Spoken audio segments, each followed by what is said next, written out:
હું Dilipsinh Gohil, Gandhinagar bar association મહામંત્રી અને હાલ કાર્યકારી પ્રમુખ તરીકેની સેવાઓ આપી રહ્યો છું.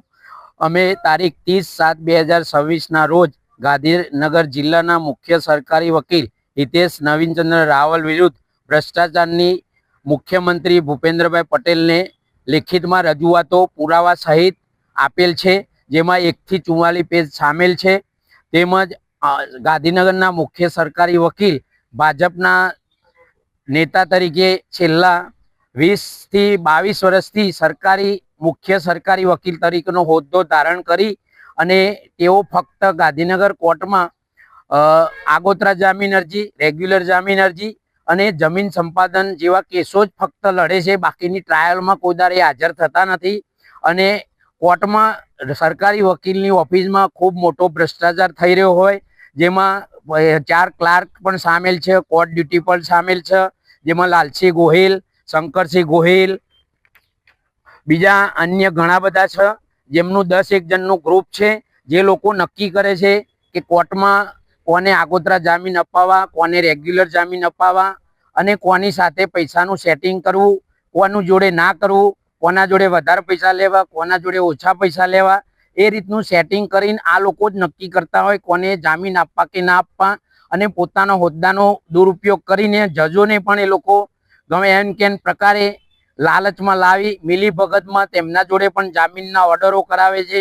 આવી રીતે લગભગ 20-22 વર્ષથી અમનો ભ્રષ્ટાચાર એટલો બધો વધી ગયો છે, જેથી જે ભ્રષ્ટાચારની આવકથી આ લોકોએ લગભગ સેક્ટર 6માં ધારાસભ્ય જેવા વિસ્તારમાં 5-1 કરોડનો બંગલો પણ બનાવેલો છે, 2-3 એમના શોરૂમ છે, પછી પલિયડમાં સોલર કંપનીની ફેક્ટરી નાખેલી છે.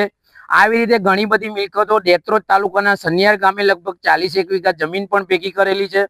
અને એમના ભાઈ પણ જે ઉદ્યોગ ભવનમાં ઇલેક્ટ્રિકલ ઇન્સ્પેક્ટર હતા, તે હમણાં તાજેતરમાં જ 50,000ની લાંચ લેતા પકડાઈ ગયેલ છે અને તેઓ પણ જેલમાં હતા. અને એમણે 21 સાથે સાહેબ જોડે એન પ્રકારે સેટિંગ કરીને તેમને પણ મુક્ત કરાવેલ છે.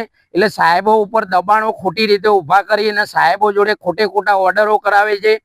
અને આ સરકારી વકીલ જોડે બીજા અન્ય શંકરસિંહ ગોહિલ પૂર્વ પ્રમુખ, તેમજ લાલસિંહ ગોહિલ આસિસ્ટન્ટ ગવર્નમેન્ટ પ્લીડર, તેમજ બીજા સરકારી વકીલો સાથે રહી અને આ આખો સરકારી વકીલનો જે અંદરનો સ્ટાફ છે, બધા લોકો ભેગા થઈ અને આખી પ્રક્રિયા એ લોકો કરતા હોય છે.